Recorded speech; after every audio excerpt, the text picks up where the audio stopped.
Assalamualaikum warahmatullahi wabarakatuh. Halo, selamat pagi anak-anak.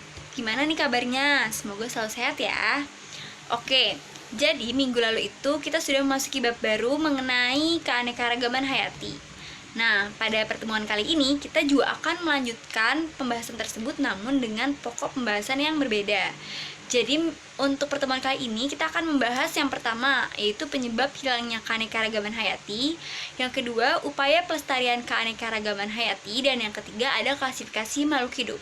Tapi sebelum kita memasuki materi hari ini, Ibu akan sedikit mereview pertemuan kemarin. Jadi pertemuan minggu lalu itu kita sudah membahas pengertian keanekaragaman hayati. Terus ada tingkatan keanekaragaman hayati, yaitu ada tingkat gen, spesies, dan juga ekosistem. Nah, Ibu harap kalian tidak melupakan materi yang kemarin. Jadi, keanekaragaman hayati ini atau biodiversitas itu kata kuncinya adalah dari keanekaragaman, beraneka ragam atau bervariasi. Jadi tuh bervariasi dari tingkat gen, tingkat spesies, dan juga ekosistem. Ya, terus langsung aja kita masuk ke pokok pembahasannya pertama. Nah, yang pertama ini ada alasan-alasan kenapa sih keanekaragaman hayati bisa hilang. Oke, yang pertama yaitu ada alih fungsi dari lahan hutan menjadi lahan pertanian, atau bisa juga pemukiman, perindustrian, sarana transportasi, dan juga lain-lain.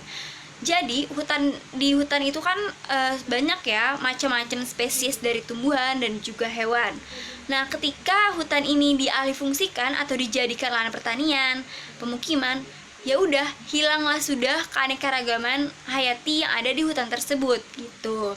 Yang kedua, aktivitas manusia juga berpengaruh, kayak seperti pembukaan lahan dengan cara membakar hutan, pencemaran tanah, udara, air, dan juga penebangan pohon secara masif dan juga liar.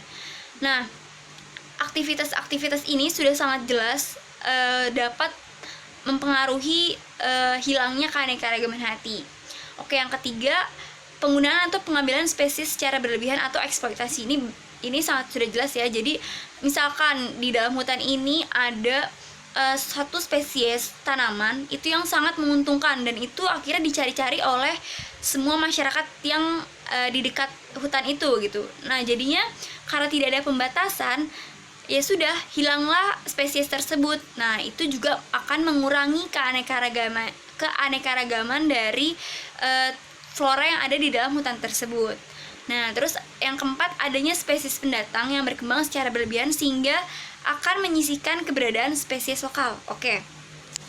Jadi ini misalkan kayak sebuah apel, misalnya kayak apel nih ya, apel impor lah ibaratnya. Kan di Indonesia sendiri ini punya apel ya, punya apel spesies lokal. Nah, datanglah spesies baru dari luar negeri yang ternyata spesies tersebut ini rasanya tuh lebih manis, buahnya pun juga lebih besar. Pokoknya lebih banyak untungnya lah dimakan kalau sama manusia ya. Nah, pada akhirnya apa? Apel ini yang akan terus dikembangkan dan dibudidayakan di Indonesia.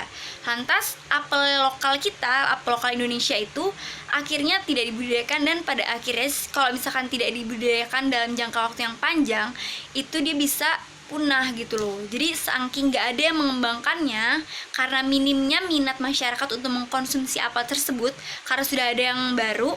Nah, akhirnya hilanglah sudah spesies apel lokal Indonesia. Seperti itu. Jadi itu juga menurunkan tingkat keanekaragaman hayati di Indonesia. Nah, yang kelima itu ada perubahan iklim yang diakibatkan pola hidup manusia sehingga dapat menimbulkan efek rumah kaca.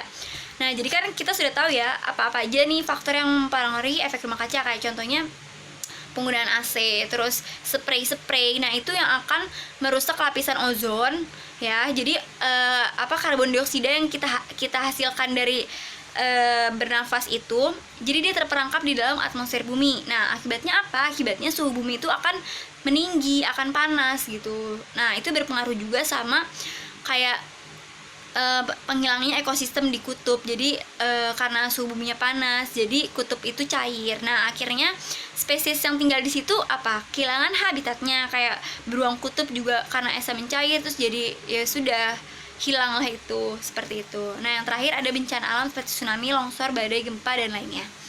Nah, yang alasan keenam ini sudah jelas ya. Oke, sekarang kita lanjut ke pokok bahasan yang kedua, yaitu upaya pelestarian keanekaragaman hayati. Nah, jadi yang pertama itu ada sistem tebang pilih atau reboisasi. Jadi, sebaiknya jika ingin menggunakan sumber daya alam yang ada di hutan, sumber daya flora ya, ini. Jadi kita tuh milih gitu, kira-kira pohon mana yang sekiranya sudah matang, sudah bagus, sudah tua, nah itu yang kita potong. Jangan yang masih muda, karena kita kurang nih, misalkan kayak mau ngambil 20 pohon karena tinggal sudah 19 diambil dan yang tua misalnya udah nggak ada, terus akhirnya kita tebanglah yang masih muda.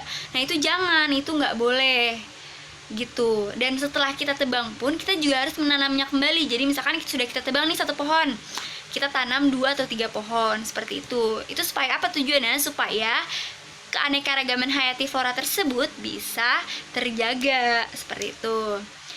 Nah, selain itu kalau misalnya kita melakukan reboisasi pun habitat satwa yang ada di hutan tersebut juga bisa terjaga. Jadi satwa pun hewan-hewan di situ juga tidak kehilangan tempat tinggalnya. Kayak misalkan spesies monyet ya, misalkan kalau pohonnya ditebang kan terus ditumbuhkan lagi, ditanam lagi, jadi dia juga nggak akan kehilangan sumber daya untuk makan dia gitu, untuk makan hewan tersebut ya.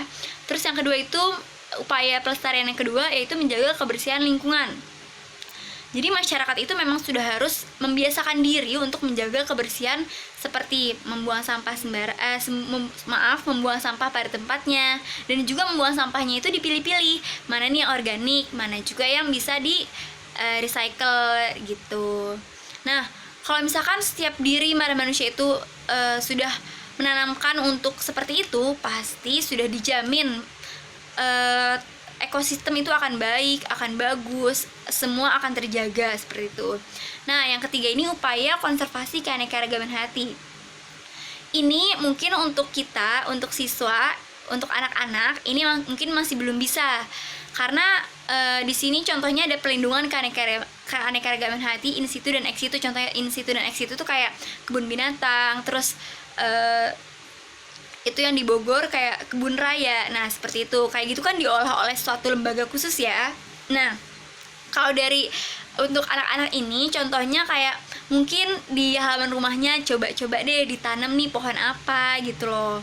Nah dari situ adik-adik, teman-teman, anak-anak juga bisa ikut menjaga keanekaragaman hayati tersebut seperti itu.